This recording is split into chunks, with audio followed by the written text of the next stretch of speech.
ሰላም ፍትዋትን ክብራንን አመል ለዓለም ትርከው ናይ ቻናለይ ቤተሰብ በብዘለኹም ሰላምኩም ብዛሕ ተረፍ ይበለለይ እንኳዕ ድማ ናብ ቻናለይ ብሰላም መጻኹም ናይ ሎማዓንቲ ቪድዮ ዝኸውን ከዓ በሓድሽ ቪድዮ በሓድሽ ሰርፕራይዝ የመጽየኩም ዘኔኹም ማለት እዩ። ክብራት ኣሕዋቴ እዚ ዝመስል ቆንጆ ገዛ ሒዘልኩም መጽየኔኹ። እዚ ገዛ ናይ መን እዩ? ኣበይ ቦታ እዩ? ክንደይ ወዲኡ ክንደይ ክላስ ንዝብል ክነግረኩም እየ። ግን እንታይ ዝበሃል ፌን ተኸይትለቁም ማለት እዩ። ብጣዕሚ ሰርፕራይዝ እዩ ክገብረኩም። ብጣዕሚ ደስ ዝብል እዩ። ኣነ ብጣዕሚ ደስ ኢልኒ። ብጣዕሚ እዩ ደስ ዝገዛ እዚ ኣቱም ሰብ ገዛ መስራሕ ከም ሄድ ዝሕጉስ እዚ ዝኣክል ሓጎስ ይፈጥር ኢለ ኣይሓሰብኩ ወይ ግን ስኢለ በቃ ስደት ካብ መጻኹስ ንምንታይ ሓደ ነገር ዘይገብር ብዝብል የምበ እዚ ዝኣክል ደስታ ይፈጥር እዩ ማለት በቃ ክንደዚ ሓጎስ ዝሕጉስ ዘይመስለኒ ነይሩ ገዛ መስራሕ ማለት እዩ። እና ብደንብ ጌርካ ርኢኩም እየ ዝገዛ ብጣዕሚ ደስ ዝብል ኣሰራርሓ እዩ። ክንደይ ገንዘብ ከወዲኡ ንዝብል ደሞ ክነግረኩም እየ። እስካዕ ቪድዮ ፍጻመ ጥራሕ ረኣይዎ እቲ ቪድዮ ንቻናለይ ሓደሽቲ ዝኾንኩም ሰብስክራይብ ነባራ ዝኾንኩም ከዓ ላይክ ሸር ናግበርኩም ኣበረታትዕኒ ደቂ መዳን ቅመመይ ከምዚ ዓይነት ገዛ ሰሪሕክን ናይ ድኻምክን ፍረፃም ናይ ድኻምክን ፍረ ርኢኽን እሰየይልኩም በቃ ደስ ይልክን ንዓይንኽን ማራኺ ንኸትነብረሉ ምቾት ንኩሉ ነገር ፅቡቕ ኣብ ፅቡቕ ንኸትነብራ ናይ ባዕልትኽን ነገር ሒዝክን ክትምለሳ ድማ በዚ ኣጋጣሚ ይላው ማለት እዩ። እዚ ማለት ዕድመ ልክዕኽን ስደት ተቐመጠ ኣይኮነ ግን ትዘሎ ገንዘብ ክንሲ ብደንብ ጌርክን ተጠቐማሉ ማለት እዩ። ወይም ደግሞ ስደት ገዛ ኣየስርሕን ኣብ ስደት ኮፍለስ ገዛ ኣየስርሕን ንትብሉ ደሞ ማለት እዩ። እቲ ዘሎ ገንዘብ ከመይ ጌርኩም ሒዝኩም ኢኹም ኣብ ዓዲ ኸድኩም ገዛ ተስርሕሉ ንዝብል እውን ሕሰብሉ ብደንቢ ግድን ስደት ኮይንካ ይኾነን ገዛ ዝስራሕ ኣብ ዓድኻ ኮይንካ እውን ከመይ ዝበለ ገዛ ይስራሕ እዩ ማለት እዩ። እና ሰናይ ጻንሒት ኩሉ ነገር ሓንቲ ብሓንቲ ነግረኩም እያ። ሰናይ ምክት ልብኦና ቀዱ ንሳዓናይ ዘባና ውሽጥኻ ይፅርቕ ሕሩፋይ ትዘክር እሽነት ይበሎ ዓለም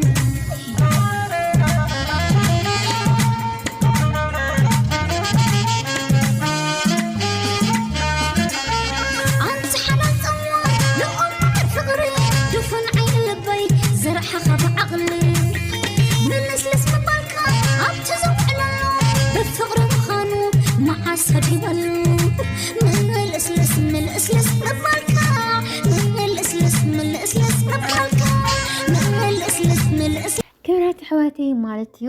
እዚ ቦታ እዚ መጀመርያ ኣብ ክንደይ ካሬ ዝዓረፈ ህንፃ እዩ ብምባል ክንጅመሪና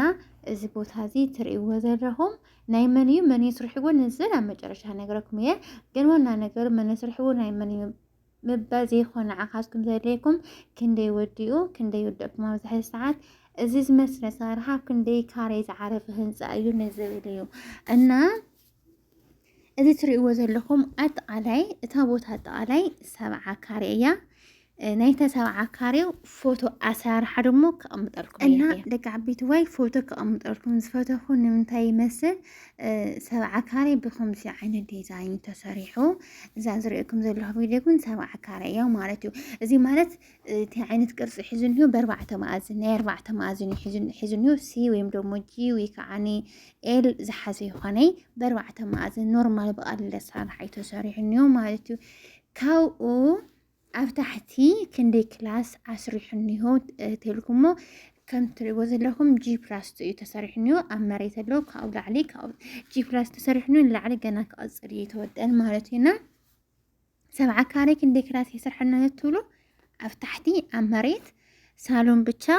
ሳሎንና ሽንት ቤት ሳሎንና ሽንት ቤት ኣሎ ኣብ ታሕቲ ሰፊሕ ሳሎን ኣሎ ካብኡ ከዓኒ ካብ ደገ ዝመጽእ ጋሻ እውን ሽንት ቤት ኣለዎ እዩ ካብኡ ሓሊፍኩም ደሞ ኣብ ትሕቲ ደረጃ ንላዕላይ ምውፅ ዘሎ ደረጃ ደሞ ጽዘረት ክሽነ ኣለብኣ በቃ ንእሽተን ክሽነ ኣለብኣ ማለት እዩ ብዙሕ ሰፊሕ ይባሃልን ግን ጽዘረት ክሽነ ኣላ ኣብ ላዕሊ ደሞ ካብ ክልተ ሰፋሕቲ ወይ ከዓ ሰለስተ ጽብጽብ ዘላ መደቀስ ትገብርዎ ትኽእሉ ኢኹም ግን እዚ መራዝ ካብ ክልተ እዩ ስፍሕ ዝበለ ምስ ሽንት ቤቱ ማለት እዩ ከምናለ ይቐጽል ብላዕሊ ካብ ሚስኩም ኣብ ጂ ፕላስ 2 ደሞ ሳሎን ብቻ ትገብርዎ ትኽእሉም ካብ ሚስኩም ኣብ ጂ ፕላስ ደሞ መደቀሲ ነናይ ባዕሉ ሳሎን መደቀሲ ማለት እዩ ሕዚ ኣብ ታሕቲ ሳሎን ስለዝኒሄዎ ክሽነ እውን ስለዝኒሄዎ ኣብ ላዕሊ ደሞ መደቀሲ ብቻ ካብ ሚስኩም ላዕላይ ወፂኹም ሳሎን ካብ ሚስኩም ላዕላይ ወፂኹም መደቀሲ ከምና ጎርኩም ያው ብቻ ከም እናታትኩም ቤተሰብ ከመይ ኢኹም ትነብሩ ትኽእሉ ክንደይ ቆልዑ ክንደይ ቤተሰብ ኣለኩም ንባዕልቶም ከኣምጣያ ምክንያቱም ዲዛይን ብናይ ባዕልትኩም ምርጫ እዩ ዝሮ ግን ኣብ ታሕቲ ሳሎንና ሽንት ቤት ካብኡ ከዓኒ ዝርዝረት ክሽነ ተኸሽነ እውን ኣብ ታሕቲ ደረጃ ማለት እዩ ከምቲ ትሪእዎ ዘለኹም እዩ ብጣዕሚ ደስ ይብል ተሰሪሑ ትወድኡ ከለኻ ገዛ ፀቢብ ገፊሕ ይበሃልን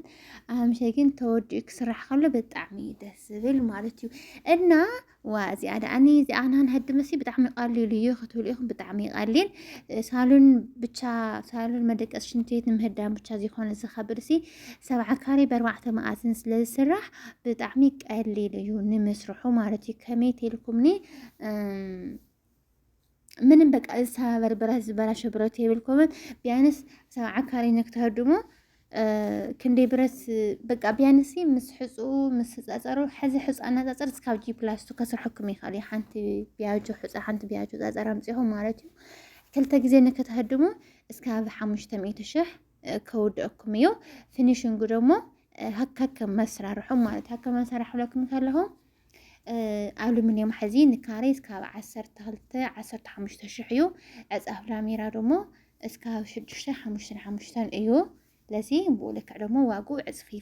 ብዕጽፊ ይፈላለም ማለት እዩ ሰራሚክ ደሞ ካብ 1,500 ናይ ውሽጢ ዓዲ እስካብ 1,800 እስካብ 2,100 እስካብ 3,000 ኣሎ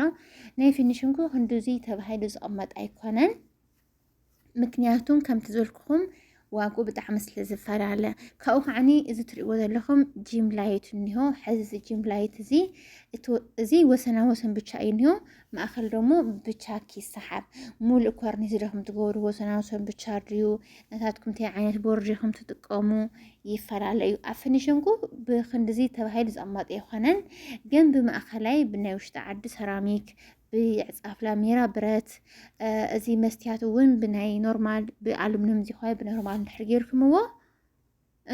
ላዕላይን ታሕታይን እስካብ 5 እስካብ 4 ከኣኽለኩም ይኽእል ከም ሰራሚክ ዓይነት ከመቕሕኡ ማለት እዩ ግን ገዛ ክትሰርሕ ከለኻ ብጣዕሚ ብዙሕ ኮተት ይዘልየካ ንኣብነት ካብ ቀለም ንጀምር ቀለም ሕዚ ብዙሕ ዓይነት ኣሎ ቀዳማይ ካልኣይ ሳልሳይ ሕዚ ተቐዳማይ ማይ ተሓፂቡ ተፈግፊጉ ዘይንፀል ዘይፍሕፋሕ ዘይሃስስ ዘይለቀጥ ቀለም ኣሎ ተቐዳማይ ማይ ዝሕፀብ ሕዚ እስካብ 1,000 ገለን እዩ 1,500 ነይሩ ተዘይወሲኹ ካብኡ ከዓኒ እቲ ስቂሉ ቀለም ደሞ ብ800 ብ700 ኣሎ ብ700 ኣሎኒ ሓንቲ ጓማ ማለት እዩ እና ከምዚ ይመስል ገዛ መስራሕ ብከምዚ እዩ ዝጅምር ካብኡ ከዓኒ ኣብ ምልሳን ባዕሉ ኣብ ምልሳን ሕዚ ናታትኩም ግርፊት ድዩ ሙሉኢት ድዩ ታእዩ ቻክ ድዩ ካብዚ ትሕዚ እዩ ዝጅምር ክብራት ኣሕዋተይ ብቻ 7 ካሬ እንታይ ቀሊል ዝብለኩም ዘለኹ ኤል ሼፕ ንኽትሰርሑና ብ4 መኣዝን ንኽትሰርሑ ብጣዕሚ ሰማይና ምድሪ ፍልል የለዎና 7 ካሬ ኩሉ ግዜ ብ4 መኣዝን ስለትስራሕ ብረት ምንም ይዘይወደኩም በቃ ካብቲ ኤል ሼፕ ትሰርሕዎስ ብ50% ልዩነት እንሄዎ ኣብ 7 ካሬ ብዙሕ ብረት ብዙሕ ማተርያል ኣይውድእን ናይ ሰራሕተኛ ብልክዕ እውን ብዙሕ ናይ ኢዱ ኣይወስደኩም ብጣዕሚ ቀሊል እዩ ማለት እዩና ክብራት ኣሕዋተይ ዝገዛ እዚ ናይ መን እዩ ኣበይ እዩ ነዝብል ደሞ ክነግረኩም ደስ ይቐረ ተነጊረኩም ወይ ተኣምኒ ካብኡ ከዓኒ ብዙሕ ናብ ሚድያ ምውፃእ እውን ፅቡቅ ኣይኮነን እና ክነግረኩም ትደልዩ ግን እዚ ገዛ እዚ ናይ መን እዩ ንዝብል ክነግረኩም እንድሕር ትደልዩ ብብዝሓ ኮሜንት ክምልሰልኩም እያ ኮሜንት ጻሕፉልኝ ማለት እዩ ክብራት ኣሕዋተይ እና ያው ናይ ሎማዓንቲ ቪድዮ ከምዚኣ ትመስል ሰሰናዩ ልቆና ቀዱ ንሳናይ ዘባ ውሽጥኻ ይፅርቕ ሕሩፋይ ትዘክር እሽነት ይበሎ ዓለም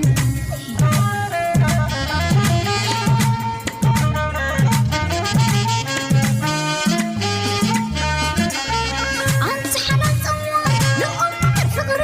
ድፉን ዓይኒ ልበይ ዘርሓኻ ብዓቕሊ ምልስልስ ምባልካ ኣብቲ ዘውዕለሎ ብፍቕሪ ምዃኑ መዓስ ከዲበሉ ምልስልስ ምልስልስ ምባልካ